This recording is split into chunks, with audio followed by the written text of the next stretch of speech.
So we have non-issuers follow GAS audit standards, the 10 GAS I gave to you in the audit intro session. So it's a general tip for you to take a field pick, come back, report all clean and dirty elements. Now we'll talk about the ethics, the AICPA Code of Professional Conduct, which is going to apply to all services that you are going to provide as CPAs. So we'll talk about the AICPA Code.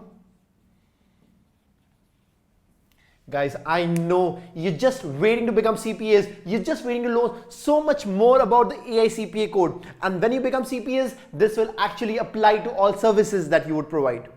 Now, the AICPA code has a bunch of principles and rules. The principles provide the framework for this code. Principles include your responsibilities as CPAs. They require you to act in public interest. They require you to act with integrity, with objectivity, and very important, independence when you're providing audit and attest services. The principles require you to act with due care and also to carefully determine the scope and nature of services that you provide as CPAs. On page 4, we're looking at the AICPA Code of Professional Conduct. Right, GAS is for audit engagements, whereas AICPA code is for all engagements including audits. Basically, the AICPA code deals with the principles and rules governing circle any service that AICPA members perform. Now, the code has a preface, part 0, which includes highlight principles, and then it's got a bunch of highlight rules. Now, part 1 is rules that apply to highlight members in public practice.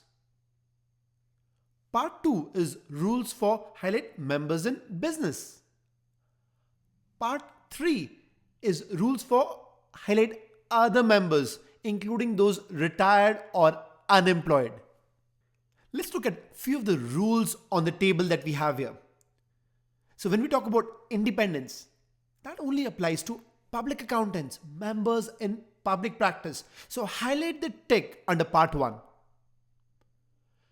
But when we look at integrity and objectivity, it not only applies to members in public practice, but it also applies to members working in business, members working in the industry.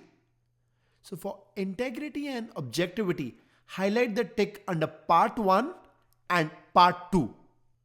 But when we look at, say, acts discreditable, it applies to all members, whether it is highlight the tick under part 1, part 2 or part 3.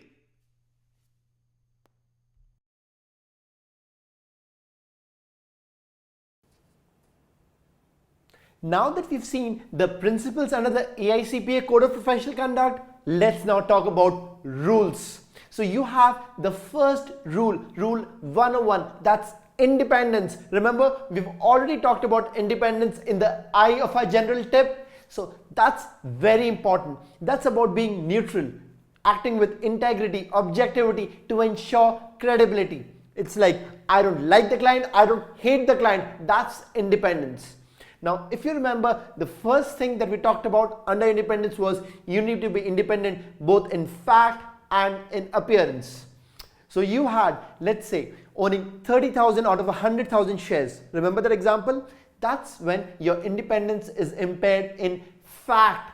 Your real state of mind, you would want the company to do good so that the value of your shares, your wealth increases. How about when you own just one immaterial share out of those 100,000 shares? You don't care. You don't want the company to do good. I mean, the value of that share is immaterial to you. But then the public is going to say that a shareholder of this company is also auditing the company. That is when your independence gets impaired in appearance, how it appears to the public. Let's put it on the board here. So we have Rule 101, that's independence. So under Rule 101, The first thing that we're talking about is independent in fact and in appearance. Fact is a real state of mind and appearance is how it appears to the public. Now, we know that we have to be independent for all audit engagements. When audit is an examination of historical financial statements leading to an opinion. Remember, the client, the management, they prepared the financials. That's when we, the auditors, we came in. We looked at those financials, we examined them, and we gave our opinion on those financials. That was audit. So two characteristics. Number one, it's an examination. Number two, we're dealing with historical financial statements. You are also required to be independent for all attest engagement. Now, attestation is basically ERAs. So you have E of ERA, which is standing for examination, R standing for review, A standing for agreed upon procedure. So you can do an examination, review, or agreed upon procedures on other than historical financial statements. So let's say your client gets you a bunch of financial forecasts or financial projections. You don't audit them, but you do an attest engagement on them. You can examine them. You can do an agreed upon procedures. That is an attest engagement. For that, you are required to be independent. Let's say the client wants to, or the bank, or the lenders of the client want you to determine whether the client is in compliance with certain debt covenants. That's not an examination of historical financial statements. That's an attest engagement. That's other than historical financial statements. And again, under attest engagement, you can have an examination, review, or an agreed upon procedure. We'll talk about attest engagement in detail when we get to audit 7. But for now, it's very important for you to understand that independence is required for audit and for attest engagements. What are the engagements for which you are not required to be independent? So, not for, let's say, compilations, consulting, taxes. Now, how do you determine whether you require independence for a particular engagement? The question that you want to ask is, can you audit your own financial statements? Let's say you've prepared these financial statements, you're the management. Can you audit them? Doesn't make any sense. I prepare the statements, I can't audit them. Can you do an attest engagement on your own financial forecast, on your own financial projections, on your own compliances? Doesn't make any sense. You need somebody else with proper public interest to come in and look at those. But can you prepare your own financials? Can you compile your own financials? Of course. I mean, the management prepares its own financials. Can you advise yourself? I mean, we do that daily, right? We have our targets, we have our plans, we advise ourselves. We need 20 hours of study this week, 100 hours this month, 700 hours of study to get us to the CPA exams. So that is all the advices that we have to ourselves. We advise ourselves on how to run the company, how to strategize our operations. That's all consulting. Can we do our own taxes? Of course, we file our own tax returns. So guys, anything that you can do on your own, you are not required to be independent for that. What you can't do, for what? You require a CPA to come in and do, you do require independence. So you require independence for audit and attest, not for compilations, consulting and taxes. Another way to think about it. So when you talk about independence, you say you don't like the client, you don't hate the client. But when you're talking about yourself, we love ourselves, don't we? So we are not independent of ourselves. So engagements that we can do on our own, you are not required to be independent for those engagements as CPAs. You can do your own compilations. So when you get a CPA for the compilations, the CPA is not required to be independent. You can do your own consulting. So even when you get a CPA from outside to provide consulting services, that CPA is not required to be independent. You can do your own taxes, but when you hire a CPA for doing your taxes, that CPA is not required to be independent. Very important. Now, independence applies to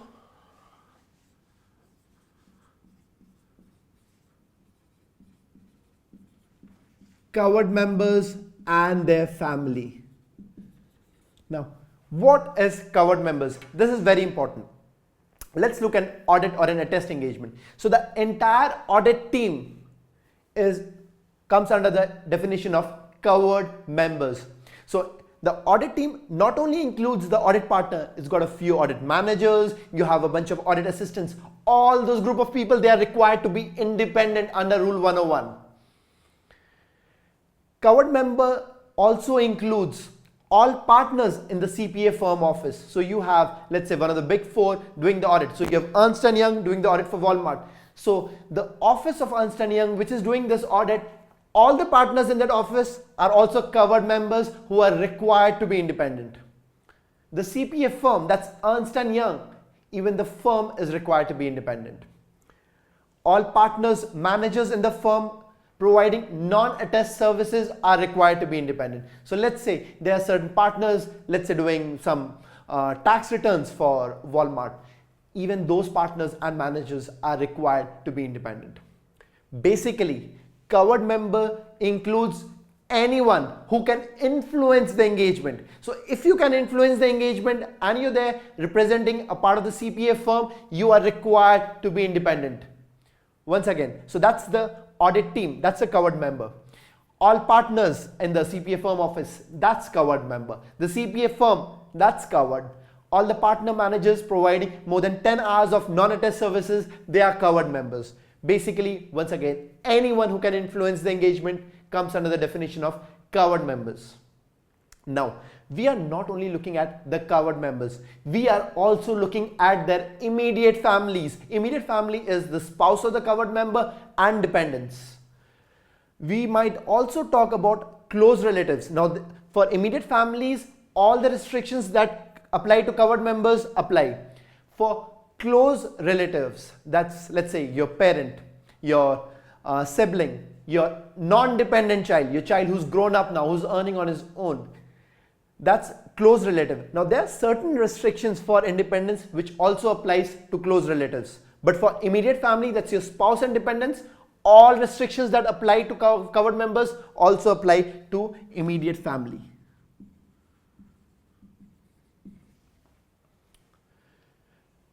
Now, so we've learned we need to be independent in fact and in appearance. We are required to be independent for audit and attest services. All covered members and their immediate families are required to be independent. Restrictions also apply to close relatives of covered members. Now, for independence, we use something which we call the risk-based approach.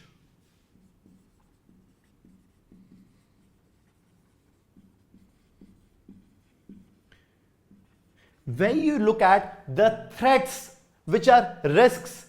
Those are the threats which could impair your independence. So you look at threats and you also look at certain safeguards which nullify those threats.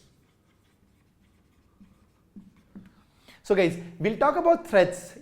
There could be a lot of threats which could sort of try to impair your independence.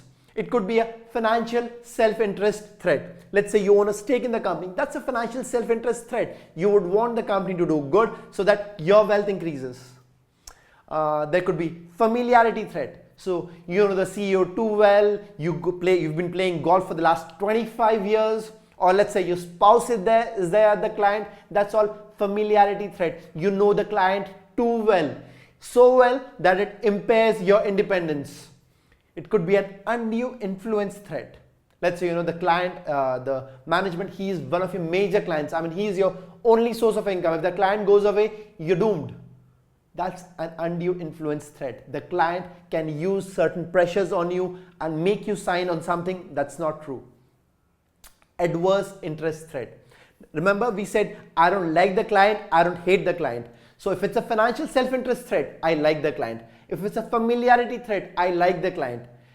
How about I hate the client? I'm in the courtroom suing the client. We have a litigation against each other. That's an adverse interest threat. Basically, me and the client have adverse interest. I hate them. Even in that case, my independence is impaired. Then we'll have a bunch of other threats like self-review threat. Something like Can you audit something that you've prepared yourself? No, that's a self-review threat. You're reviewing that you've done it yourself. So that impairs independence. It could be a management participation threat. If you are part of the management, can you be the auditor? Certainly not. That's the management participation threat.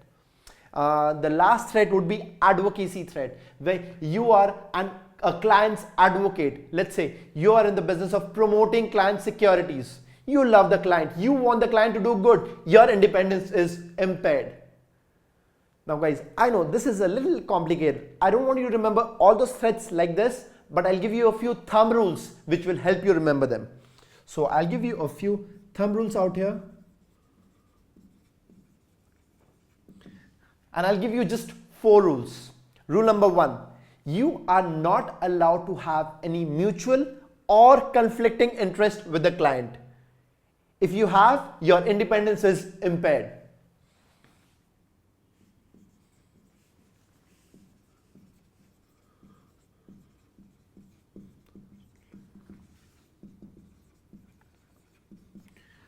So no mutual or conflicting interest. The second thumb rule, that's you cannot audit your own work, which makes sense.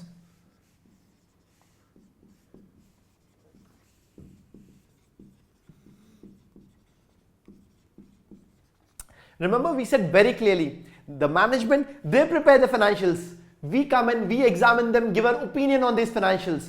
So if we prepare the financials, we can't audit them. So you cannot audit your own work. The client prepares the financials, you audit them. You cannot audit your own work. That is the self-review threat.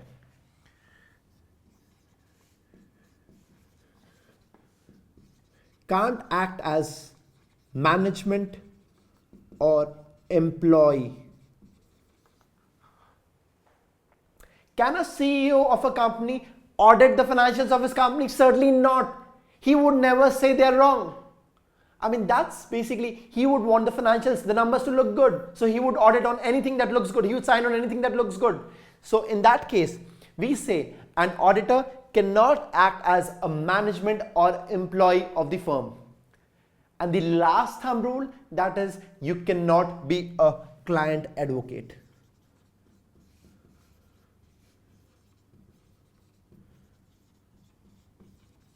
So guys, I want you to remember all these 4 thumb rules. You have it on your book and just get it to heart. Whenever you have a question on independence, think of these.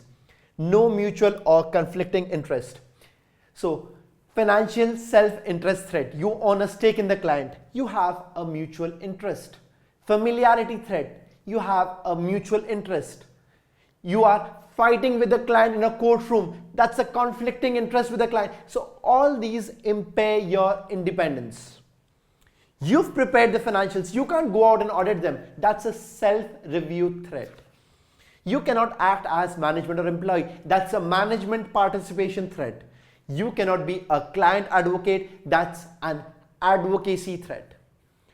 Now, we are following something which we call the risk-based approach.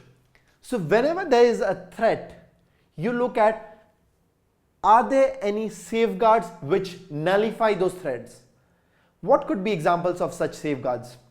We have very strict rules for the profession, right? Very strict regulation for CPAs. That could be one of your good safeguards. So you say the rules are so strict that they will not allow these threats to appear. Maybe the client, the proprietary organized, they have a very strong audit committee. So that could nullify these threats. Your own CPA firm, your CPA firm might be following very strict, very good quality control standards. That could nullify few of your threats. Now, that is for you to analyze as CPAs, what are your threats and do you have any safeguards to nullify those threats such that your independence is not impaired. Let's look at page 6, which has the rule 101 of the AICPA code, the very important rule which deals with independence. Highlight the second bullet there which says must maintain independence for auditing and attest engagements. I want you to put a star there. Very important. On the first sub-bullet, circle the word audit. On the second sub-bullet there, circle the word attest. So we know that audit engagements are examination of historical financial statements leading to an opinion. It includes audit, special reports. And under audit engagements, you are required to comply with SAS, or the Statements of Auditing Standards, issued by the ASB, or the Auditing Standards Board. Now, attest engagements are engagements which relate to other than historical financial statements. Here, you're required to comply with SSAE. Now, attest engagements, the mnemonic for you to remember what is included in attest engagement is ERA. It's a new era for accountants with engagements beyond historical financial statements. So whenever it's historical financial statements, it's an audit. When it's other than historical financial statements, it's an attest engagements. So I want you to fill the bubbles there with E, R, and A, where E stands for examination, R stands for review, and A stands for agreed upon procedure. Now we'll talk about attest engagements in detail when we get to Audit 7. Now I also want you to highlight where we do not require independence. So highlight not required to be independent for compilations, consulting services, and tax services. Go to the next bullet and highlight must be maintained by covered members and their immediate family. So it's not only the covered members who are required to maintain independence, their immediate families are also required to be independent. Put a star there, this is very important. And then highlight the first sub-bullet. Covered members include. Before you continue highlighting, I want you to make a quick annotation here. Write audit team and all partners in the audit team's office. Once again, audit team and all partners in the audit team's office are covered members. Then let's get on highlighting the first sub-bullet, the audit team. Then the third sub-bullet, all partners, the CPA firm, and then also highlight partners or managers providing over 10 hours per year of non-attest services to attest client. So these are all covered members. Then highlight the next bullet. So highlight immediate family of covered members, spouse plus related dependents plus unrelated dependents must also maintain independence.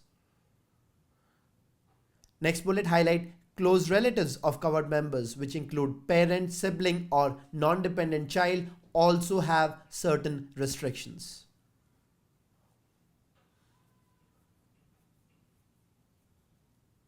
Get to the next bullet where we highlight independence must be maintained during the entire period of professional engagement, which begins when the CPA signs on the initial engagement letter and lasts until the professional relationship is terminated. So you're required to be independent right from the day when you sign on the engagement letter till the day when your professional relationship with the client is terminated. As I told you, this independence is required for audit and attest engagements. Independence is required to be maintained by covered members as well as their immediate families. Move to the next page, page 7. So here you have the conceptual framework for AICPA independent standards, which describes the risk-based approach. Highlight this, risk-based approach, which requires you to evaluate threats to independence. Circle the word threats.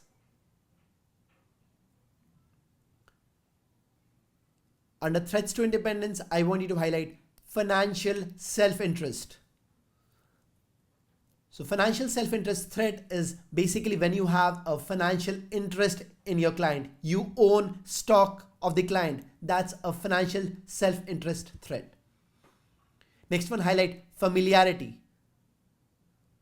So a familiarity threat is when you have a close or long-standing relationship with the client or with individuals or entities who performed non-attest services for the client. A good example is your spouse is the client's CFO. That's a familiarity threat. Next one, highlight undue influence. Undue influence threat is basically an attempt by the client to exercise excessive influence. For example, the client threatens to replace you over a disagreement. Next one, highlight adverse interest. An adverse interest threat is basically a conflicting interest with the client. Let's say you are in a litigation with the client. That's an adverse interest threat which may impair your independence. Now we're looking at self-review. Highlight self-review. Self-review threat is basically when you end up reviewing or your own work. So you prepare the source documents and you audit them. That's an example of a self-review threat. Next one, highlight management participation. A management participation threat is when you end up performing management functions for the client. For example, you serve as an officer at the client. So that's a management participation threat which impairs your independence. And the last threat that we're talking about is the advocacy threat. Highlight advocacy. This is when you're promoting client's interest. You're acting as a client's advocate. You're promoting client's securities. You end up having an advocacy threat. So now we've looked at threats to independence, which must be evaluated by us. Now, after evaluating threats, we must consider safeguards. Circle the word safeguards. Now, these safeguards can either mitigate the threats or eliminate them. So we're looking at three kinds of safeguards. First, safeguards created by, highlight this, by the profession, legislation or regulation. Next one, safeguards by client. So highlight by client. Next one, safeguards by the CPA firm. So highlight here, by CPA firm. So this is about our risk-based approach to evaluate threats to independence. First, we evaluate what are the threats to independence. Then we look at whether we have safeguards which eliminate or reduce these threats. The next bullet, I want you to highlight few thumb rules for independence. Now, as I have put it on the board, these are very important. If you remember these, questions on independence will certainly get much easier. So highlight all the four. Number one, cannot have mutual or conflicting interest with audit client. Highlight, cannot audit your own work. Highlight, cannot act as management or employee of client. As I told you, you'll end up having a management participation threat. And the fourth one, cannot be a client advocate. It's an advocacy threat. The last bullet on this page talks about independence impairment. Highlight this, independence may be impaired by, and we'll look at it in the next part of this chapter. We're talking about independence impairment by financial interests, employment relationships, and business relationships. Put a star here and we're talking about it just now in a moment.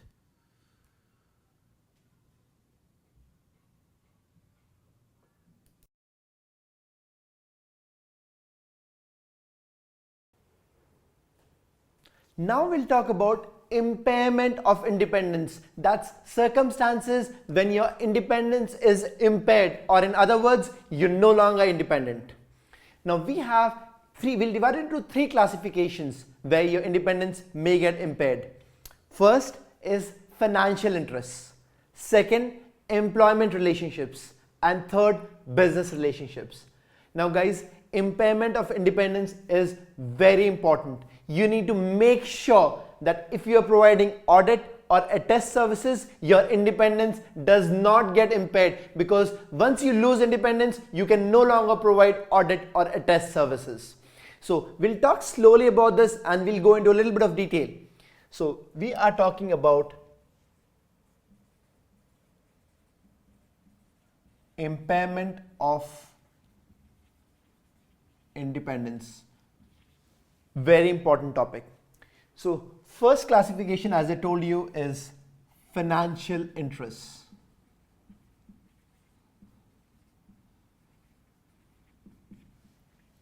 How about you own a direct financial interest in a company. Can you go out and audit that company? Certainly not. So if it's a direct material financial interest, that's like you own 30% of your client. Can you still audit your client? No ways.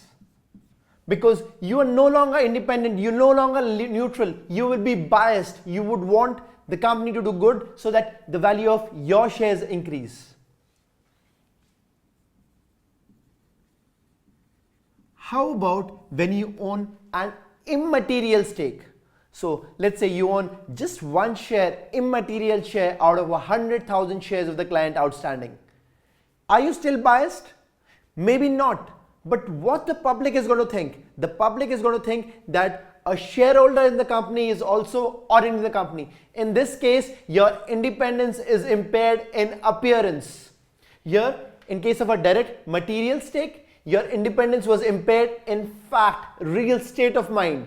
But in case of an immaterial direct stake, your independence is impaired in appearance, how it appears to the public.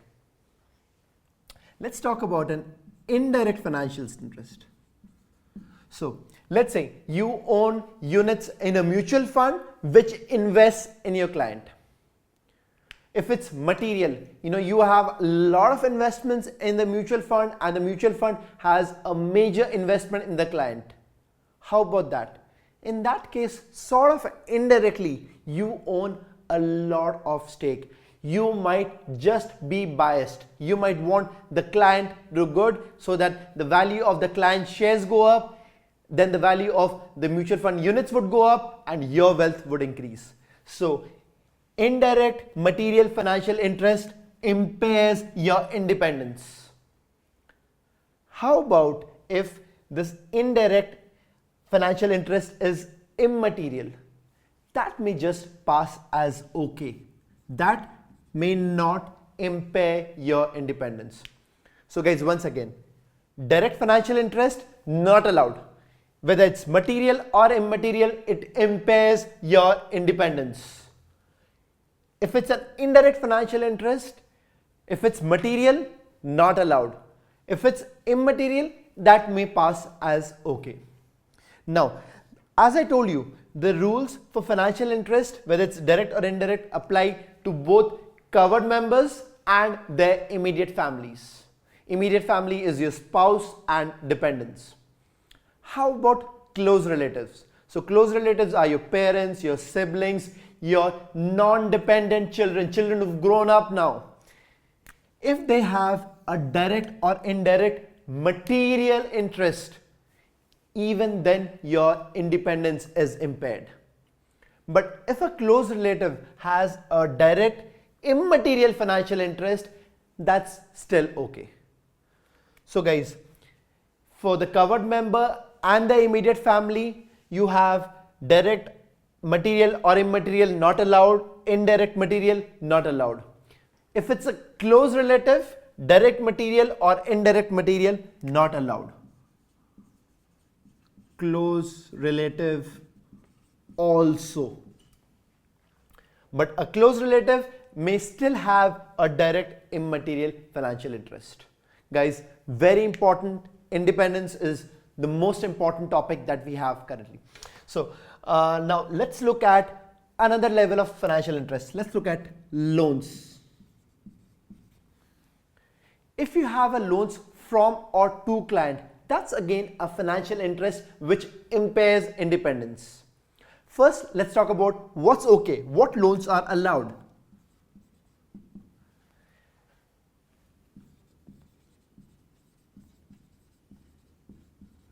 How about loans that existed before you became an auditor?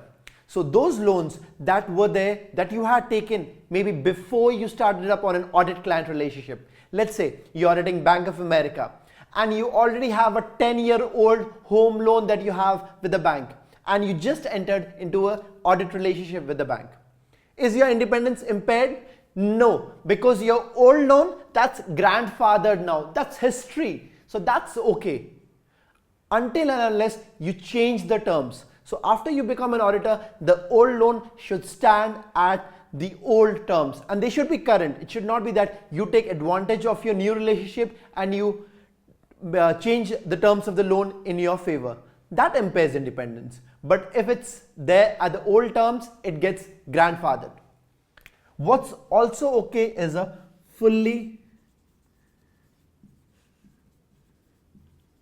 collateralized car loan.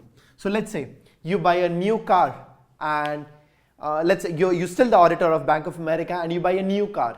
If you take a fully collateralized car loan from the bank, that's still okay. That does not impair your independence because your car loan, the loan is fully collateralized against your car. What's not okay is if you have taken a home loan. Guys, most of the loans are not okay. So after you've entered into a client auditor relationship with Bank of America, if you take a home loan from the bank, then your independence gets impaired. Unless, as I told you, the home loan was taken before you entered into auditor relationship and that loan is grandfathered. What other loans may pass is okay. There are certain compensating balance loan, loans against cash surrender value of insurance, which may still be okay. But as a general loan rule, loans impair independence.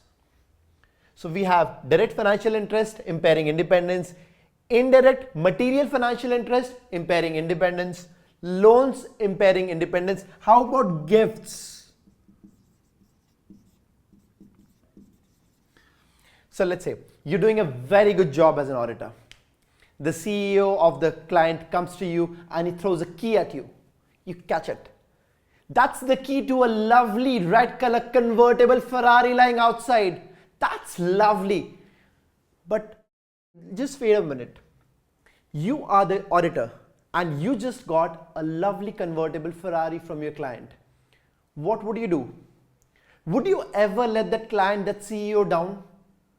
Would you ever try to find faults with the CEO? You would fall in love with him. So it's something like when we said independence, we said, I don't love the client, I don't hate the client. But now you start loving your client. Why? Because you got a lovely new car from the client.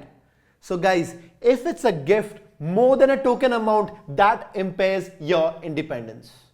If it's like a $20, $30 ticket to a football match, that might just be okay. But if it's a convertible Ferrari, that's impairment of independence. Let's get to the book, look at financial interest, and we'll come back and talk about impairment of independence due to employment relationships and business relationships.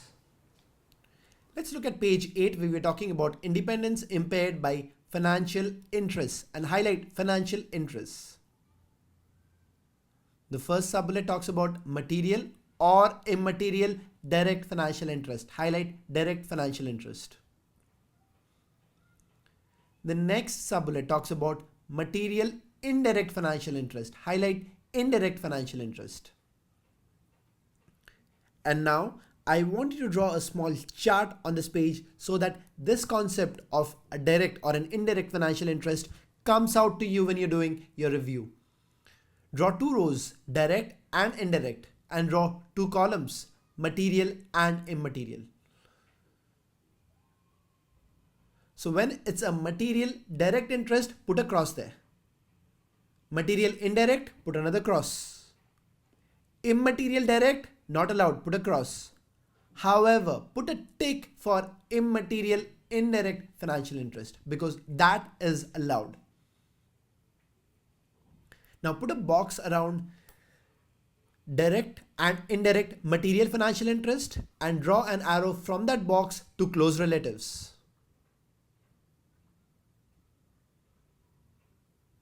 So guys, we'll take it in two parts. First part, any kind of material financial interest in your client is not allowed, whether it's direct or indirect. Immaterial direct financial interest is also not allowed because that impairs your independence in appearance. So if you own one stock out of 100,000 stock, that is your independence impaired in appearance. That's an immaterial direct stake. However, immaterial indirect. So let's say you own a certain immaterial amount of units in a mutual fund which owns stake in your client, that may be okay. So that is immaterial indirect. The rules for material direct financial interest and material indirect financial interest also apply to your close relatives. That's your parents, your siblings, brothers and sisters, or your non-dependent child, children who've grown up now. Guys, this is very important and I want you to understand this thoroughly. Let's now move down on this page and get to the third sub-bullet, which we have loan to or from audit or a test client. Now below that we have, however, following loans from or accounts with, and I want you to put a box around financial institution clients. So that is okay, circle okay. So what is okay? Sub-bullet there, grandfathered loans, circle grandfathered loans. So these are loans which you've obtained before inception of the auditor-client relationship. If obtained under normal lending practices, remain current on all payments due, and original loan agreement was not modified. Next one, I want you to underline fully collateralized car loans. That's okay. Underline loans against cash surrender value of life insurance. Even that may pass as okay. Next one, highlight compensating balance loans. So these are loans fully collateralized by cash deposits. So you have cash deposits in a bank and against that cash deposit, you're taking a loan. So that's called a compensating balance loan. Bank accounts fully insured, that's okay. Passbook loan is okay. Checking or savings account, CD or money market account, all these are okay. And then you have, underline this, overdraft or credit card balance up to $10,000. So let's say you're doing an audit of Bank of America and you have a credit card or an overdraft facility up till $10,000. That's okay. Now I want you to put a bracket from fully collateralized car loans up till overdraft or credit card balances. And right there, ordinary course of business. So these are basically loans that you take in an ordinary course of business. This does not impair your independence.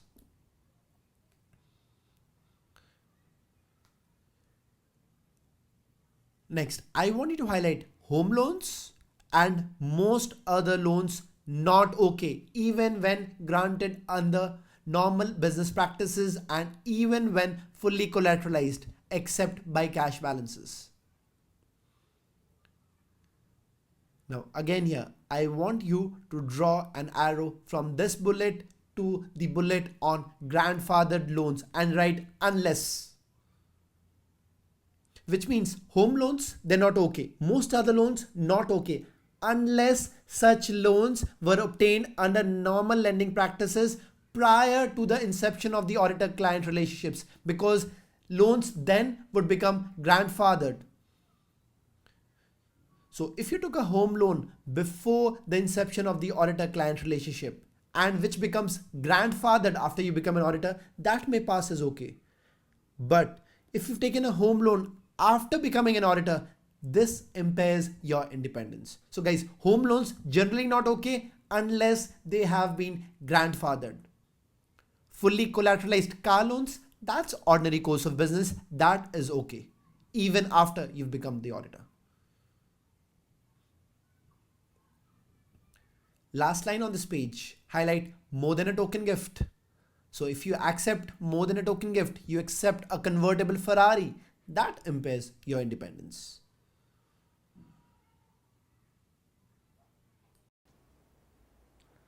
We have now seen how independence gets impaired by financial interests. Now let's talk about impairment of independence due to employment relationships.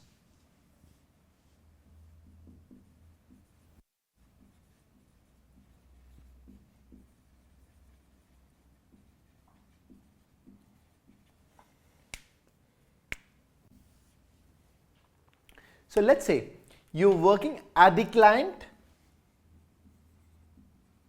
and you move to the audit CPA firm. For example, let's say we have a case here, we have Walmart here, and we have Ernst & Young as the auditors for Walmart. So you're working at Walmart and now you move and take up a job with Ernst & Young. What happens? Think about it, guys. So you were there, the clients, and now you're there on the CPA firm. You still have your old buddies at the client. You still have your old buddies at Walmart. Don't you love them? Don't you like them? Would you let them down? Maybe not. So your independence stands impaired. That's why if you move from a client to a CPA firm, it may just be okay for the CPA firm if you're not on the engagement team, if you do not have a position to influence the engagement, and you have terminated all relationships with the client. So guys, once again, if you're working with a client and now you've taken a job with the auditor, that is okay only if you are not on the engagement team, only if you are not able to influence the engagement. So guys, employment relationships, client to CPA firm, make sure you are not there on the engagement team. If you're there on the engagement team, that impairs independence. Now let's talk the other way around.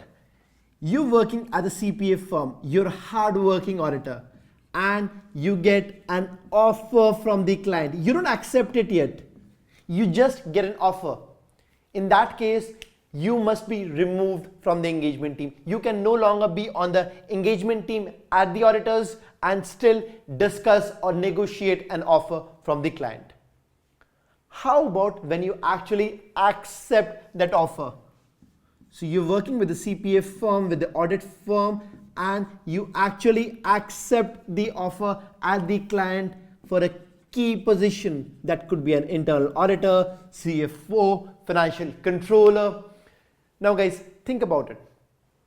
Let's say you're working as an audit assistant 16 hours a day, 110 hours a week for a humble salary. Now the CEO of the client falls in love with you. He falls in love with all the hard work that you're putting in and offers you to become the new CFO of the company. So you're working with the audit firm, you're an auditor, audit assistant, and now you get a chance to be a CFO at the clients with a big salary. If you accept that offer, if you're negotiating that offer, you just off the engagement team. The CPA firm still continues to audit the client. You just get off the engagement team.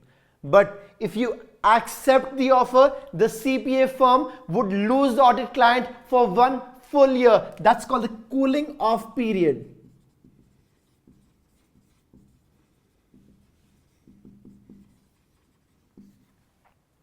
So guys, once again, you are working at the auditors. You got an offer from the client and you accepted it. Now you would now be working with the client, you have all your old buddies at the CPA firm, at the auditors. They still love you. We will give them 1 full year to forget you. Guys, think about it.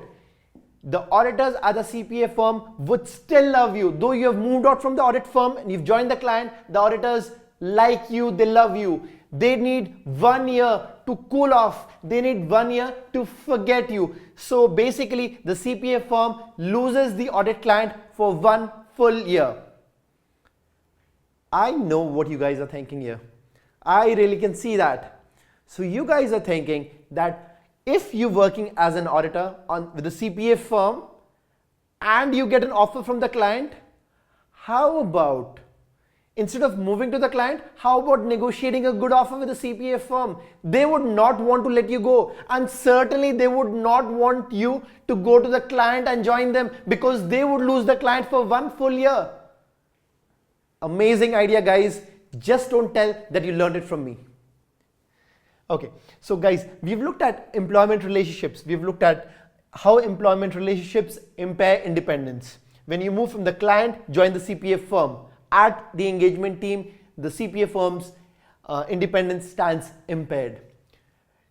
If you're working with the CPA firm, even when you get an offer from the client, you just taken off the engagement team.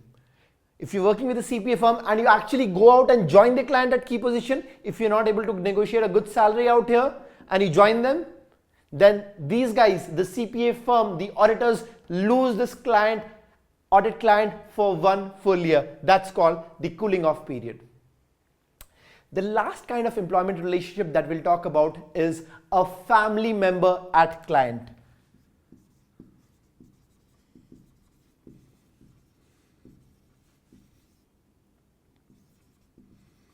Guys, let's say your wife is the internal auditor at the client. Think about it. Think about it, all you smart CPAs sitting out here. Can you ever say that your wife is wrong? Your wife is the internal auditor. She does anything. She messes it up. She screws it up. But would you ever say that she's wrong? Certainly not. You'll all be quiet. That means your independence is impaired. You love your wife. You would never hurt her. So guys, as an auditor, this employment relationship of your wife with the client impairs your independence as an auditor. Now, family member at client, this not only applies to the immediate family, that's your spouse and dependents. This also applies to any close relative. So it could be your father, your mother, your brother, your sister. It could be your grown-up non-dependent child. So this family member applies to close relative also. So if they're working at the client at a key position,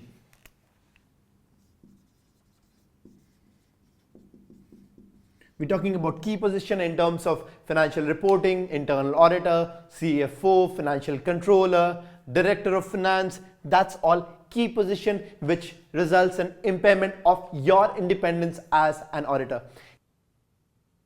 On page 9, we are looking at independence impaired by employment relationships. And I want you to highlight here employment relationships. First sub-bullet there, client to CPA firm at engagement team. Highlight that. So you're working in the company and suddenly you go out and join your auditors. If you're there on the engagement team, on the audit engagement team, yes, your independence is impaired. Next sub-bullet, highlight CPA firm member seeking, discussing or offered employment by audit or attest client. On the left, I want you to write job offer from client. So you're working in the audit engagement team and suddenly you get a job offer from your client. Now, this may pass as okay if you're removed from the engagement team. You can no longer be there on the audit engagement. So I want you to underline here, okay if, and underline on the next line, removed from the engagement team. Next, let's look at CPA firm to client at key position. Highlight that. So this is when you've actually accepted that job. So right on the left there, accept job at client. And below that, I want you to write cooling off period is equal to 1 year.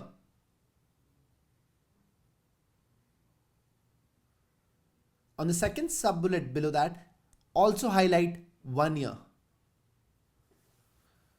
So guys, if you're working as an auditor and then you join the client on a key position, then the audit firm loses the client for 1 year because it said there is required to be a 1 year of cooling off period.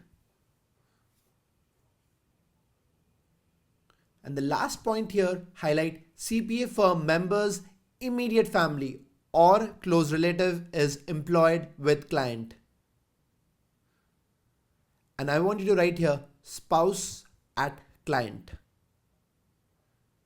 So if your immediate family or close relative, it could be your brother, sister, father, if they're employed with a client at a key position, then your independence as an auditor stands impaired. So we're still talking about the AICPA Code of Professional Conduct. Remember, we've talked about principles and now we're looking at rules. We're looking at rule 101, independence, very important. So we know that for audit and attest services, we are required to be independent both in fact and in appearance.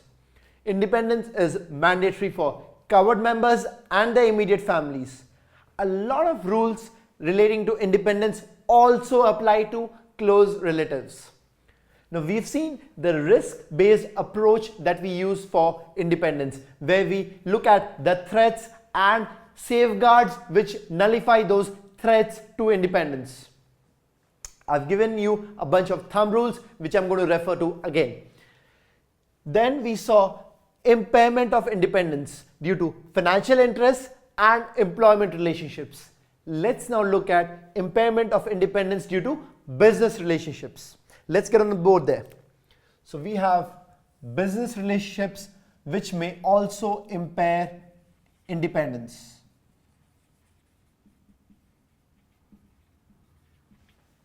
Let's say you're taking management decisions on behalf of the client.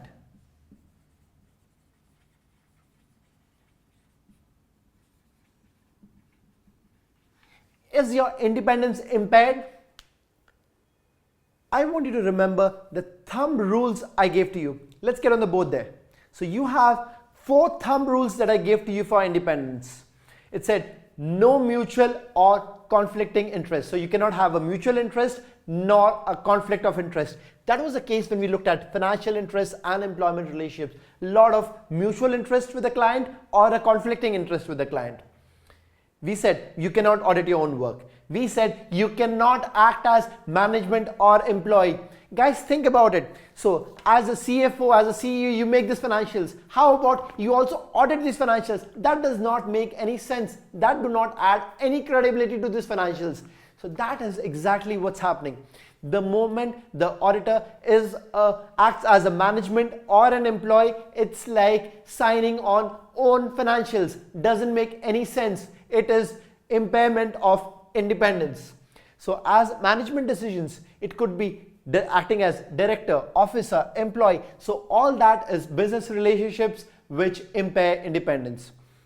You could have the auditor become a promoter, underwriter, broker dealer, a voting trustee if it's a non-for-profit. All those management roles result in impairment of independence of the auditor.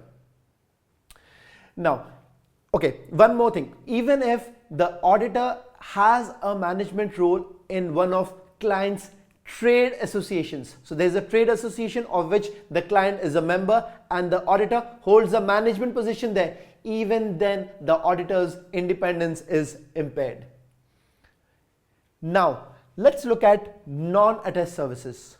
So the CPA firm is giving audit services to the client as well as giving certain other non-attest services.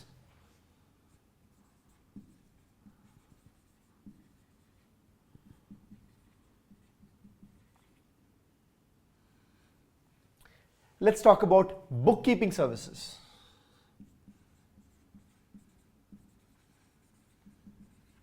So let's say the CPA firm is performing bookkeeping services for the client. They're preparing the journals, the ledgers, they're doing the financial accounts, financial statements, and then at the end of the year, they're coming out and auditing it. What does that mean? Guys, let's look at the thumb rules back again. We said that you cannot audit your own work. You're doing your work, you're making the financials and then you're auditing it. Doesn't make any sense. So that results in impairment of independence. So if you're doing bookkeeping services, that is impairment of independence. Now, certain bookkeeping services are okay. Let's say the auditor comes at the end of the year and he does a couple of adjusting journal entries. Now that's okay only if the client reviews those journal entries and accepts responsibility for the same. So guys, you cannot do both the things. You cannot do bookkeeping and auditing at the same time. Do either one of the two. If you're doing auditing, don't do bookkeeping. Don't perform this non-attest services along with attest services. How about internal audit outsourcing? If you're the internal auditor of a client, if you're giving internal audit services to a client, can you also be an external auditor? That's again like reviewing your own work. So you are the internal auditor and you are the external auditor. Doesn't make any sense. So do either one of the two. Either be an internal auditor where you don't require independence, or be an external auditor where independence is a must. Now let's look at consulting. Now I told you we are not required to be independent when we're doing consulting services. But the moment we do consulting services, we lose independence because we have a conflict of interest there. Now, consulting services, the rules are very stringent, very strict for SOX, PCAOB. We learn about that. Under the AICPA code, when you're talking about non-issuers, consulting services may be okay if the client understands the recommendations that you're giving and assumes responsibility for the same. So generally, consulting services are not allowed to be given along with audit services except if the client is a non-issuer, the client understands your recommendations that you're giving as consulting and assumes responsibility for the actions. So guys, we've learned that non-attest services may impair independence. Bookkeeping, internal audit, certainly you can't review your own work. Consulting, you might have a mutual or conflict of interest. So that's okay only if the client understands recommendations, assumes responsibility. But consulting will not be allowed under SOX for issuers. We'll talk about that in the next section. How about IT systems? So you have the financial information system. Let's say you designed, you installed or implemented the financial IT systems, and then you go out and audit those systems. Does it make sense? Again, that's the case of reviewing your own work, not allowed. Now, what is okay here is if you have installed some off-the-shelf software at the client, that's okay because the software was already there, you took that software and you installed it.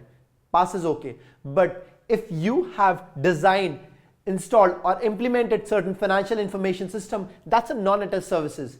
Your independence is impaired. You can no longer perform audit or attest services. Let's say you're the custodian of assets. You sign checks on behalf of the client. Are you independent? Certainly not. You're performing a management role. You have their assets. So guys, all these non-attest services are impairing independence. How about supervising client employees? So you supervise some certain amount of client employees for some roles, let's say for financial reporting, for anything. Again, you're acting as a management, you're acting as employee of the client, your independence would be impaired. How about you perform appraisal or valuation services for the client? Again, your independence gets impaired. How about you do litigation services? Guys, remember the fourth thumb rule I gave to you? You cannot be a client advocate. So if you're doing litigation services to the client, you're being a client advocate, your independence is impaired. So now guys, looking at all these impairment rules, impairment conditions, I'm sure the thumb rules are fitting in deep inside your mind. Let's read the thumb rules again. No mutual or conflicting interest with the client. Cannot audit your own work. Cannot act as management or employee. Cannot be a client advocate. So these are business relationships which impair independence. Management decisions, non-attest services. Let's look at few other business relationships. How about overdue fees? So fees due over 1 year. Now, as an auditor, before giving out the audit report for this year, you should make sure that you have received the fees for the previous year's audit. If you have not, your independence is impaired. You end up being a creditor to the client. This is a business relationship. I mean, this is a very cool collection policy. Your client would have to pay you the audit fees for the previous year before you give out report for this year. Lovely collection policy for you CPAs. Remember that always. The moment you go out and tell this to your client, they'll sign a check and you'll have money coming into your account. Now, so we've looked at business relationships, you're taking management decisions, non-attest services. Be very careful, most of it not allowed. Fees due over 1 year, you end up being a creditor, not allowed. How about contingent fees? Let's say We've said, consulting services may be allowed if your client is a non-issuer, client understands recommendations and assumes responsibility. But if it's a contingent fee engagement where you get a fee based on how the client performs based on your advice, if they make $5 million, you get $1 million. That's contingent fees. If they make $10 million, you get $2 million. That's contingent fees which impair independence. Let's look at capital lease. Now let's say your client is in real estate and you want to set up a new office, you're growing as an auditor, and you enter into a 99-year lease with your client for a particular office space. That's a capital lease. That impairs your independence. But if it's a 3-year lease at normal market conditions, ends up being an operating lease, that's okay. But if it's a capital lease, not okay. How about joint venture with a client for some business venture? That's again a mutual interest, impairs independence. Litigation. Let's say you're fighting with a client in court. Guys, I told you, right? For independence, I don't like the client, I don't hate the client. Now you just hate the client. In this case, your independence is impaired. Whether you have sued the client or the client has sued you, litigation with the client impairs your independence. Unless the litigation is for an immaterial amount, for a matter not involving trust. Let's say you also did tax services for the client and an immaterial amount, there was a dispute relating to that and you went to court. That might just be okay. But more often than not, if you're in a litigation with the client, your independence stands impaired. So on page 10, we're looking at independence impaired by highlight business relationships. So independence is impaired if highlight CPA firm member makes management decisions for the audit or a test client. However, it is circle okay if it's underlined an honorary director or trustee of a not-for-profit. Or if it's about underline membership in a social club, that's an audit or a test client, provided no management role. And you can write there, country club.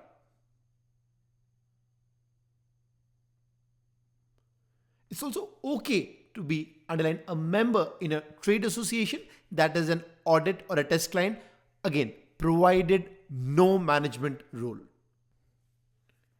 Next, we've got independence impairment due to highlight non-attest services to audit or attest clients in which the CPA firm highlight serves or appears to serve as a member of the client's management. So it's not okay for the auditor to provide highlight bookkeeping services. But in case of small non-issuer clients who take care of their accounting but need the auditor's support to put the financials together.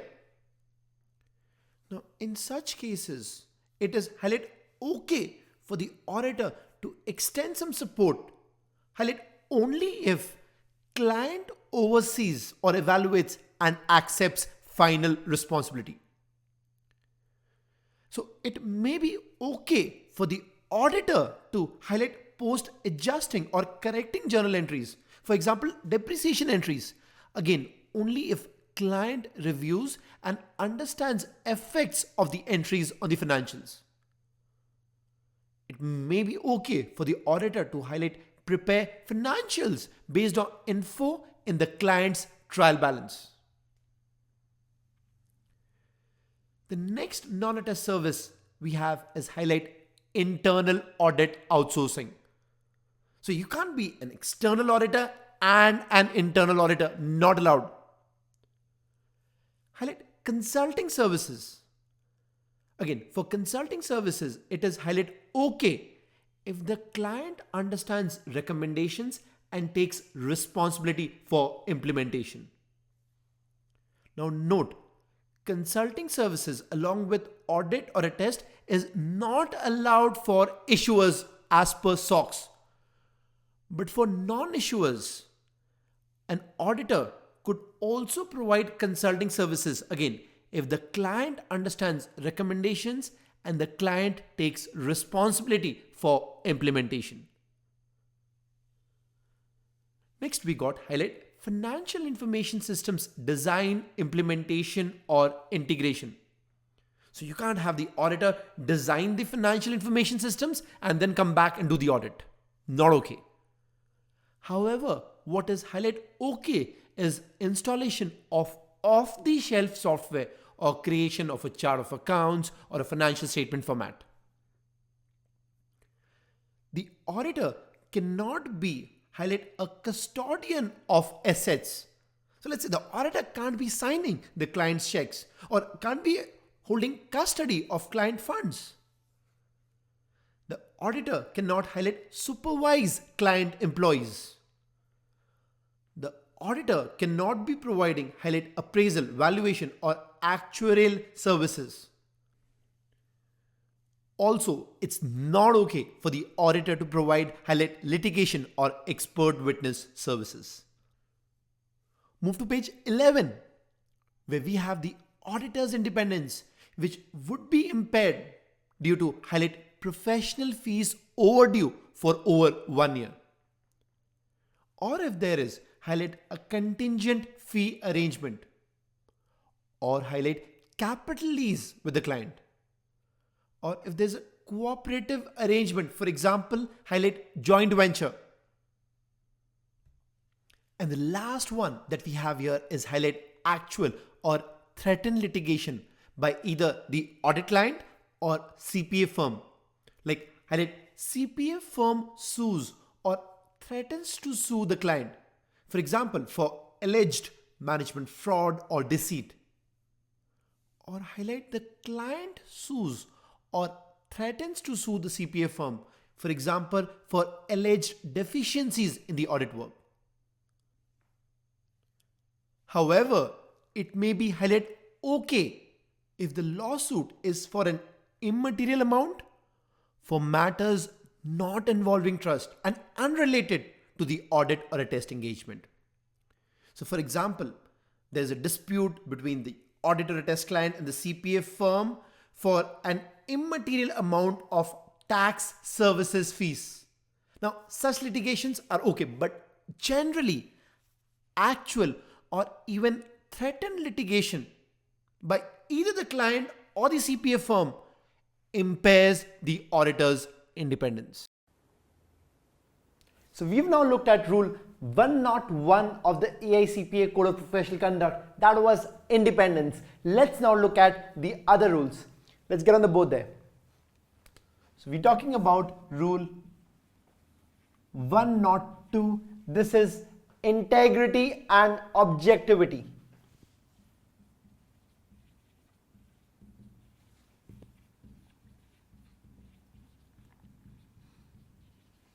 Remember, for independence, I told you we need independence only for audit and attest services. So here you have independence is required only for audit and attest services, not for compilations, consulting, taxes, etc.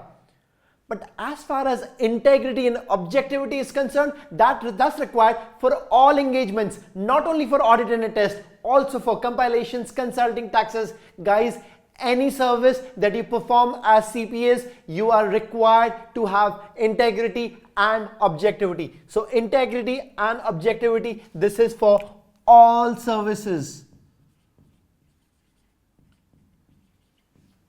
Very important to understand. Independence is for audit and attest services.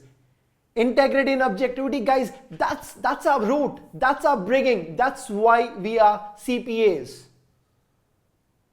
Back on page 11, we're looking at highlight integrity and objectivity, which applies to circle any professional service that an AICPA member performs. Right there, independence, that's for audit and attest. But right, integrity and objectivity is required for all services. And it also applies to CPAs not in public practice. So integrity and objectivity applies both to members in public practice as well as members in business. Highlight for engagements where independence is not required, for example, compilations, consulting, tax, but a conflict of interest occurs. The AICPA member must disclose the conflict and obtain the client's consent. So that's about acting with integrity and objectivity. The AICPA member highlight must not knowingly make or permit false and misleading entries in an entity's financial statements or records. We are still in the AICPA Code of Professional Conduct rules. 101, independence. 102, that was integrity and objectivity. Now we have rules 201, 202 and 203. These deal with general standards and accounting principles. Let's do rule 201 first. So 201 is general standards. Guys, you had GAS, the generally accepted auditing standards for audit engagements. You have general standards for all engagements. Now, this is sort of similar to GAS, a subset of GAS. Let's go and look there and we'll come back here. So we'll take a good ride here and we're there on this corner of my board. Guys, this is all the board that I have. So you have the 10 GAS which I have on this corner of the board. So guys, in GAS, I told you, it's a general tip from your instructor for you to go to the field, take a field pick. So we had the general tip. T was training and proficiency. Similarly, for any engagement that you do as CPAs, you are required to have professional competence. So the T holds true. I, independence. Now independence is not required for all engagements. So you have independence not required for compilations, consulting, taxes. So you still have integrity and objectivity, independence not required. So I is not part of the general standards. P was due professional care. Yes, that's required for any engagement. That's required for audit under GAS and required for all engagements that you do as CPAs under 201 general standards. Then you have the field pick. Here under P, you are required to plan the audit, supervise assistance. Similarly, for any engagement that you do as CPAs, you are required to plan the engagement, make sure you supervise your assistants. I was internal control. Now, internal control is relevant to audit, may not be relevant to other engagements. C was corroborative audit evidence. Similarly, so you gather corroborative audit evidence when you're doing audit under GAS. Similarly, when you're doing any other engagement as CPAs, you need sufficient corroborative data.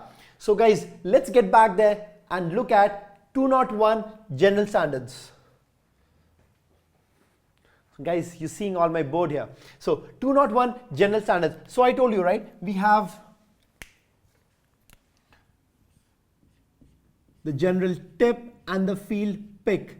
So the general standards require you to have training and proficiency. I, independence may not be required, but P, professional care, that's again required. The P of the pick, planning and supervision, required. Internal control may not be relevant. C, corroborative evidence or relevant data required. So guys, this is a subset of the GAS. GAS is for audit, very serious. General standards is for any engagement, any professional service that you provide as CPAs.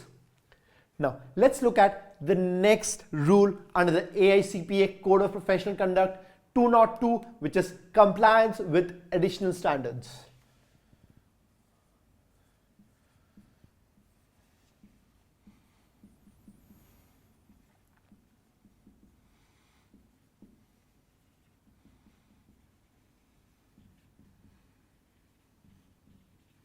So you have 201 general standards. 202 is compliance with additional standards. So additional standards build up on the general standards. So let's say when we're doing audit, we know we need to comply with GAS for issuers. That's the generally accepted auditing standards.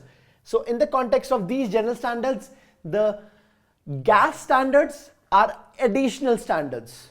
We know we need to comply with the PCAOB auditing standards or the PKBOO standards for issuers. That's again additional standards. So as members of the AICPA, as CPAs, you have these general standards for all engagements. Compliance with additional standards would depend on the engagement that you're taking. Let's say you're doing accounting and review services. Then you not only need to comply with the general standards, you also need to comply with the statement of standards for accounting and review services. If you're doing management consulting, you not only need to comply with these general standards, you also need to comply with the statement on standards for management consulting services. If you're doing governmental accounting, follow these general standards and follow GASB rules. If you're doing taxes, follow these general standards 201 as well as the statement on tax services. So guys, that's 201 and 202 giving you general standards and 202 requiring compliance with additional standards depending on your engagement. Then we have rule 203 which talks about accounting principles.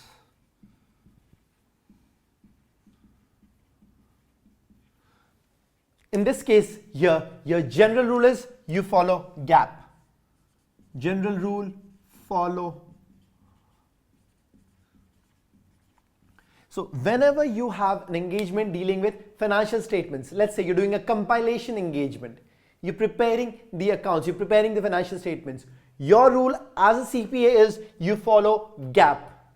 Now exception is only when GAAP makes your financial statements misleading, which is more or less a rare case.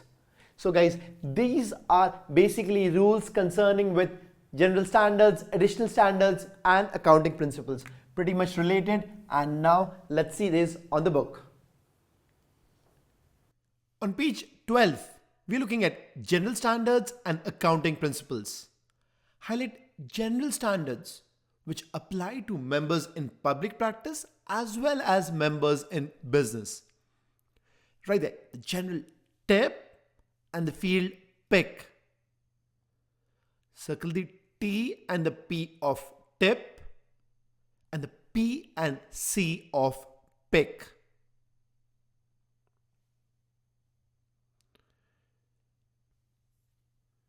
On the next bullet, highlight compliance with additional standards. So for example, if the member is providing services relating to financial accounting and reporting, the member needs to comply with highlight FASB standards for US GAAP or highlight IASB standards for IFRS. Or if it's governmental accounting, GASB standards or the Government Accounting Standards Board. Draw a bracket around these two sub-bullets and write there, FAR. Now, if the member is providing auditing services to a non-issuer client, needs to comply with the statements on auditing standards SAS issued by highlight the Auditing Standards Board. If the member is providing auditing services to an issuer client, need to comply with highlight PCAOB's auditing standards. And then there are additional standards for accounting and review services, for management consulting services, for personal financial planning services, for tax services, and draw a bracket around all of these services and write the AUD because we're going to cover all of this on the auditing part, on this part of the CPA exams. On the next bullet, highlight accounting principles and write the general rule, follow GAAP. Unless there's a rare, a very unusual exception, right there, except if GAAP equals misleading. Now we'll talk about rule 301 and 302 which deal with your responsibility to your clients as CPAs. So you have rule 301 which talks about confidential client information.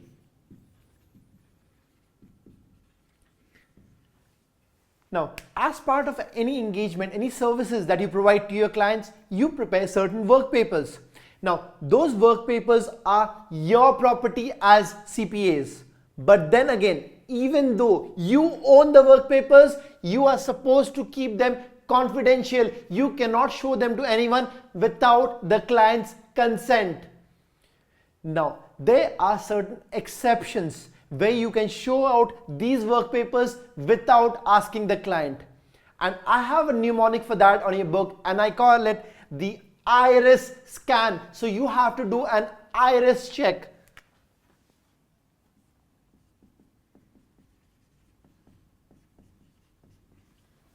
Now, the I of the iris stands for investigation. So if there is an investigation by the AICPA, by your state society or the State Board of Accountancy, you can show it to them without asking your client. The R of the iris stands for a quality review by the AICPA or your state society. The I of the iris stands for inquiry, again by AICPA, by the state society or the State Board of Accountancy. So the I of the iris was investigation, the R was a review, generally a quality review, the second I, that was an inquiry by these authorities, and the S, that's most important, subpoena by court. If the court asks you to show it, you got to show it. So guys, the client information, the client work papers you have, those are your property. Even then, they are supposed to be kept confidential. Do not show it around without asking your client, except when it is iris, where I is investigation, R is review, second I is inquiry, the S is subpoena by court.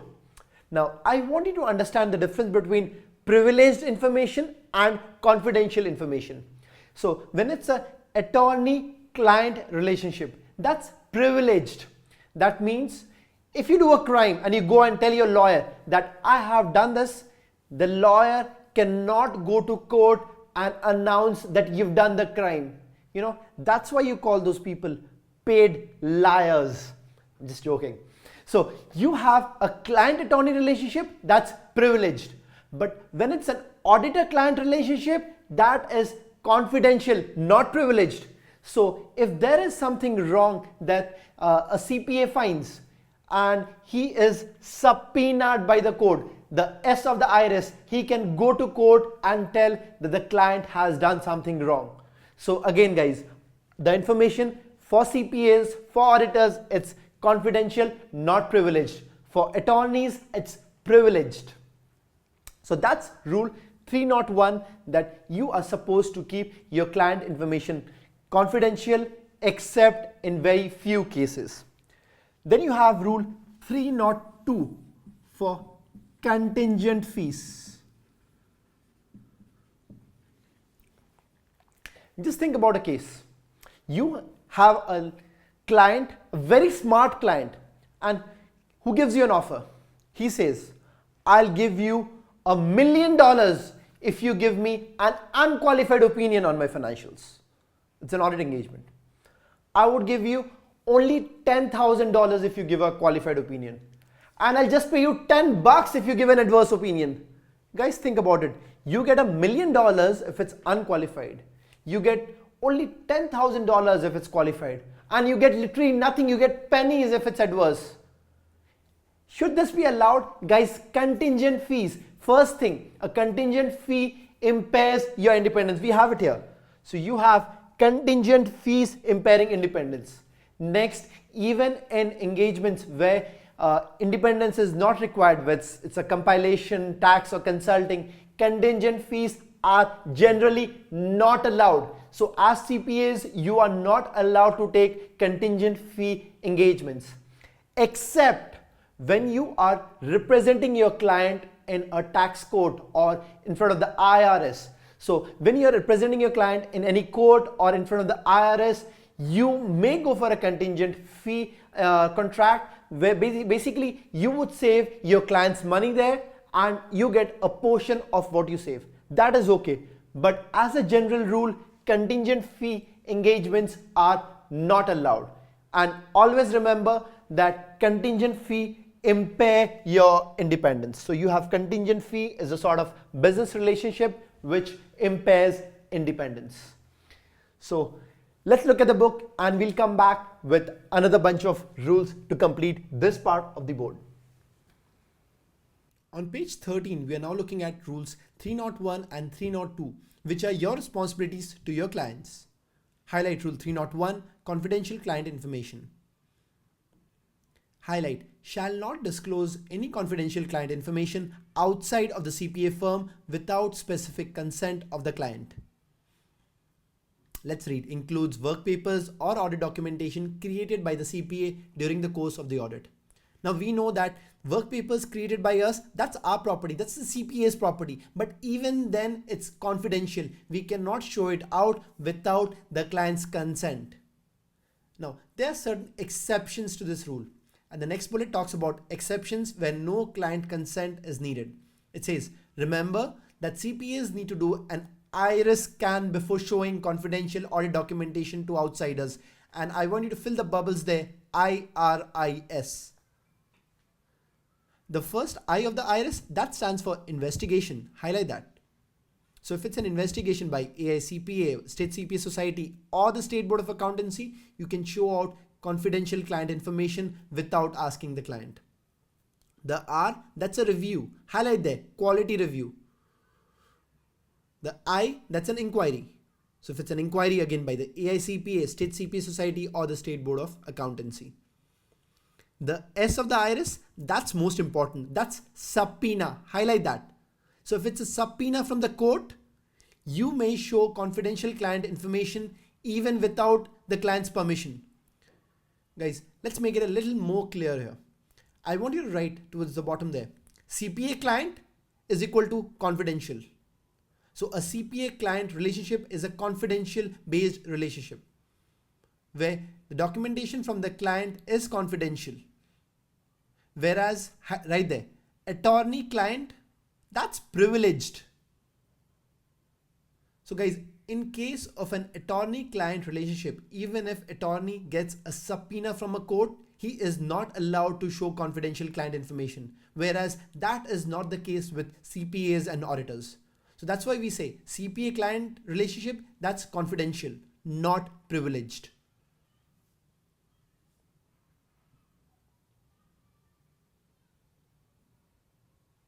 Next one, highlight rule 302, contingent fees. What is contingent? Highlight, dependent upon the finding or result obtained. Now contingent fees, as we already know, they impair independence. Now when are contingent fee arrangements permitted? Next sub-bullet, underline permitted. And right there, tax or bankruptcy court. That is where you are allowed to have a contingent fee arrangement because you are acting as a client's advocate. Now below, I want you to make a small note which says contingent fee arrangements impair independence. And you can write there in brackets, refer impairment by business relationships.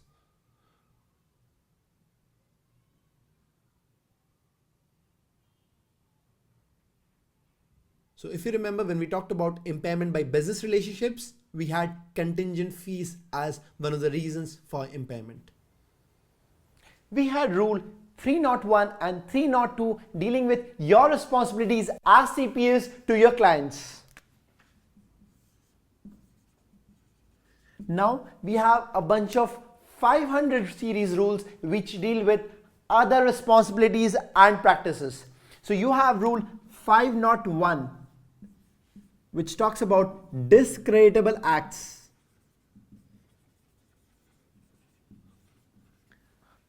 Now guys, as CPAs, we carry a lot of responsibility on our shoulders. We have a lot of respect for us wherever we go and we say we are CPAs. Now, we cannot commit an act which discredits the profession, which brings disrepute to CPAs.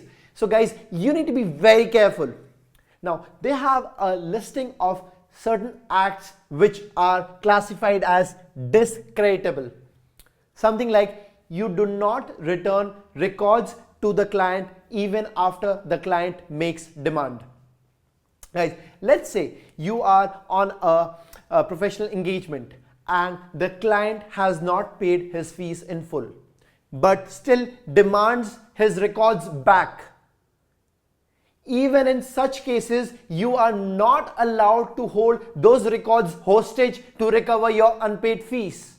So, as part of our responsibilities as CPAs, we are supposed to return back client record whenever the client makes demand, irrespective of whether the client has or has not paid his fees. Now, you may withhold your own work paper, something that you have prepared, but you cannot hold something which the client has given to you. So that would be a discreditable act if you hold the client records hostage. Another example of a discreditable act could be deliberate underbidding. So let's say to get an engagement, you deliberately give a lower fee estimate to the client, though you know that the actual fees is going to be significantly higher. That is a discreditable act. You're manipulating, you're not doing it the ethical way. You are bringing disrepute to CPAs by doing so. Another discreditable act is negligence in the preparation of financial statements. Guys, I'm teaching you financial accounting and reporting, I'm teaching you auditing, regulation, BEC. I want to make sure you guys are perfect in preparation of financial statements. Now, you cannot be negligent in preparation of financial statements after you become CPAs. If you do, that's a discreditable act. Now, there are certain acts which lead to automatic expulsion. So the moment you file a fraudulent tax return, you do fraud with the IRS, you are automatically expelled from the AICPA. You're no longer a CPA. If you commit a felony, a crime, you're no longer a CPA, you're automatically expelled. Guys, you won't believe, but you are not even allowed to talk about the CPA exam questions that you had on your CPA exams. So solicitation and disclosure of CPA exam questions is not allowed. That's a discreditable act. So you go and take those online exams at Prometric test centers, but do not come out and talk about the questions that you had on your exam. Keep them confidential. So that was 501 discreditable act. Now let's talk about the other 500 series rules. So you have 502 that talks about advertising. Now you are allowed to advertise your professional services. So let's say you provide tax services. You are allowed to advertise, but make sure your advertising is not misleading. 503 deals with commission and referral fees. Now, let's say you're taking a commission for recommending a product or service. Now, taking that commission from anyone would impair your independence. You can no longer provide audit or attest services to that client. But even when you're providing non-attest services, you should make sure that you disclose fully all the commission and referral fees that you've taken to your client. Guys, we are very ethical as CPAs. If we take commission or referral fees, we are open about it. We don't want to hide it. Then you have rule 505, which talks about form of practice and name.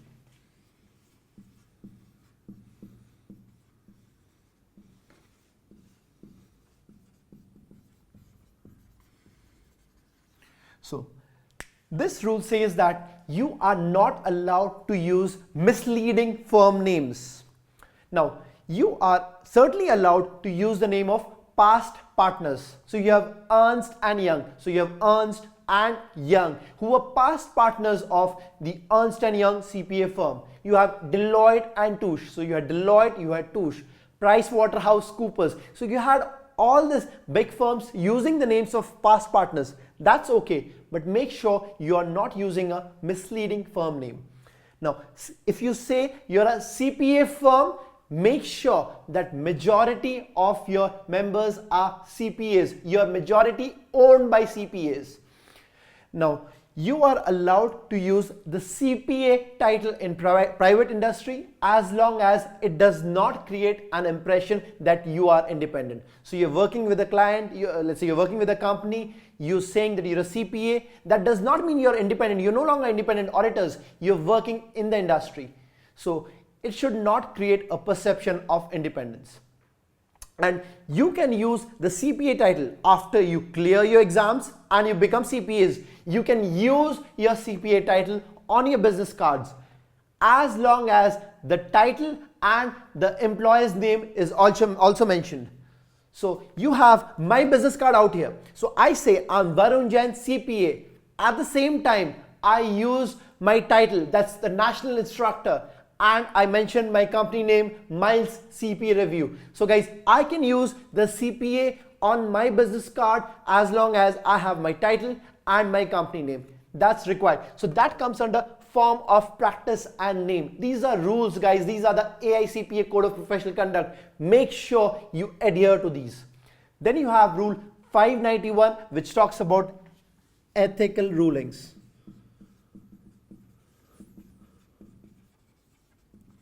So 591 contains a bunch of rules. A couple of them are basically, you may purchase a product and resell to a client at a profit without disclosing profit. That's okay. This 591 also requires that you do not take copies of client files without permission when you leave the firm. So let's say you quit your job, that does not mean you have a right to take the client's files from the firm. You should not. If you do, you are no longer a CPA. You're no longer adhering to the AICPA Code of Professional Conduct.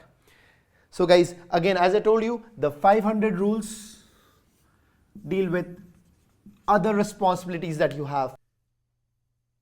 On page 14, first bullet, highlight discreditable acts which apply to all members, part 1, part 2 and part 3, who shall not commit acts which discredit the profession.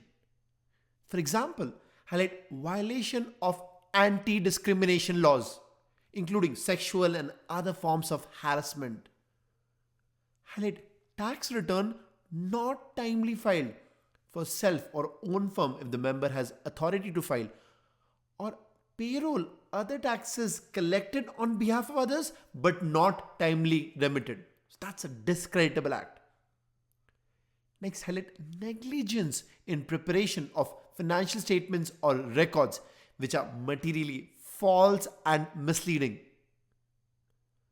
Material departure from requirements of governmental bodies or regulators, for example the SEC, when preparing financials or related information for reporting to such bodies.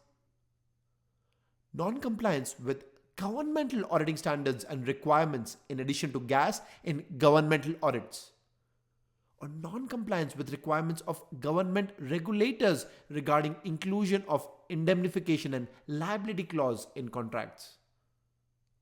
Highlight client provided records not returned after client's request or withholding client records to recover the fees due. So guys, the client records, that's the client's property. If the client asks them back, the CPA has to return them back. If there's a fee dispute, the CPA can go sue the client, but not hold the client records hostage. Next is disclosing confidential information obtained from a prospective client or non-client without consent. Highlight failure to maintain confidentiality of current or ex-employer's confidential information. Highlight after employment is terminated, taking or retaining original or copies of firm's client files or proprietary information without the firm's permission. Promotion or marketing of professional services in a false, misleading or deceptive manner. Using the CPA credential in false, misleading or deceptive manner. And the last one here, highlight solicitation or disclosure of CPA examination questions and answers. So guys, all these are examples of acts which discredit the profession. Next bullet, highlight advertising and other solicitation. Now, this must highlight not be false, misleading, or deceptive. Move to page 15 and highlight commissions and referral fees, which impair independence. And naturally, an AICPA member cannot be taking commissions and referral fees when providing auditing, attest, or review services to their client, because independence would get impaired. However, commissions and referral fees are allowed for non-attest clients if commission is fully disclosed to the client. Note that if a member purchases a product and resells it, any profit on reselling does not constitute a commission. Therefore, underline allowed to resell without disclosing the profit to the client.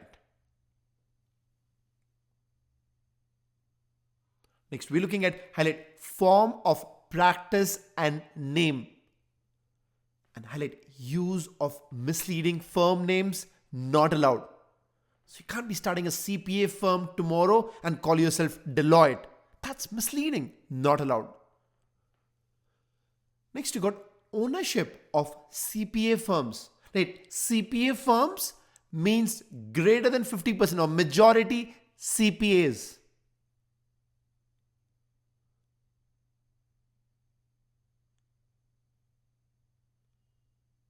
And the last couple of lines on this page, highlight may use CPA designation on business cards as long as employment title and employer is also disclosed.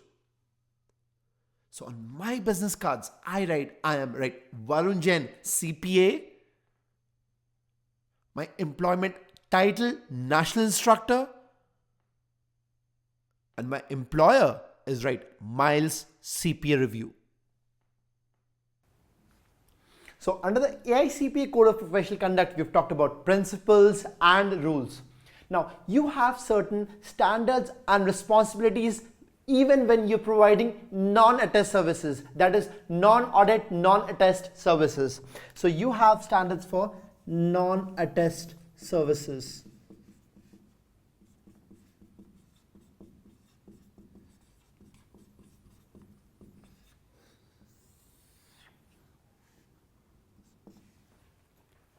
Now, these standards, they have certain codes. Those codes are also there on your research simulations. So just be well aware of this. So first, we'll start with SSCS. So this is statements on standards for consulting services. Now, guys, what is consulting? Consulting is advisory services, implementation services, product services, technical assistance for IT systems. That's consulting. So that all comes under SSCS, statements on standards for consulting services. Now, are you required to be independent for consulting? Certainly not. See, basically, can you advise yourself? Yes. So I'm not required to be independent for something which I can do on my own. Now, even though rule 101, that's independence, does not apply to consulting, remember, integrity and objectivity still applies. So as CPAs, when you're going out doing consulting services, though you're not required to be independent, make sure you have integrity and objectivity. Now, let's talk about providing consulting services to an audit client. We've already spoken about that. So if it's an issuer, a public company, you're not allowed to provide consulting services. But if it is a non-issuer, non-public company, you can go ahead and provide consulting services even to an audit client, a test client, provided the client understands your recommendations and takes responsibility for implementation. So that's about the statements and standards for consulting services. Now, we will also talk about personal financial planning standards. So personal financial planning is basically strategies and recommendations for personal financial goals. You have VS, that's valuation services. So you can do valuation services, let's say fair value for business combinations, fair value for goodwill, for employee stock options, for estates. So we'll talk a lot about that, especially when we're doing financial accounting and reporting. And then you have tax, which is the most common of the non-attest services. Now, are you required to be independent for tax services? Simple question. Can you do your own taxes? Yes. So you're not required to be independent for providing tax services to your client. Now, as part of tax services, the standards say that you can be a client advocate, but make sure you do not adopt a non-realistic position. Tax services are services that can be provided even to audit clients. Now, generally we said, right, most of non-attest services impaired independence. But tax services, though it's a non-attest services, are generally allowed because taxes are very much related with financial accounts and auditing. So an auditor is generally allowed to provide tax services. Now this is totally allowed if it's a non-issuer. But if it's an issuer, that's a public company, under SOX rules, you need the permission from the audit committee. Even the SEC needs to be informed. So we'll talk about that. So for now, as long as it's a non-issuer, you are allowed to provide tax services even to audit clients.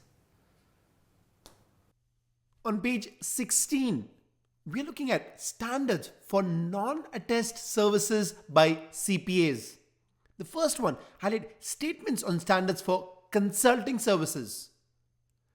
Circle CS, that's consulting services, which include consultations, underline advisory, underline implementation services, underline product services, and associated underline technical assistance.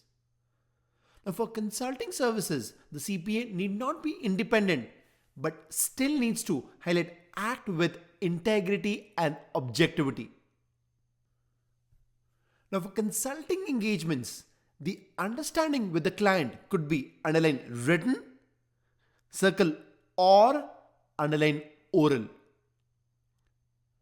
Note that for auditing engagements, the CPA is required to have a written understanding with the client. But for consulting, even oral is fine. Highlight for non-issuer audit or attest clients allowed to provide consulting services, provided client understands recommendations and takes responsibility for implementation. However, if it is highlight an issuer audit or attest client, not allowed to provide consulting services per SOX, PCAOB rules. Next, we've got highlight statements on standards in personal financial planning services. Circle PFP. So that's personal financial planning, which includes underline identifying personal financial goals, underline designing financial strategies, and underline making personalized recommendations. Now, for PFP services, the CPA need not be independent, but still needs to highlight act with integrity and objectivity. The CPA needs to highlight comply with applicable federal, state, and other laws and regulations. Also, the CPA must highlight disclose in writing all compensation the CPA or the CPA's firm will receive for the services or products. And we studied about this when we talked about commissions and referral fees.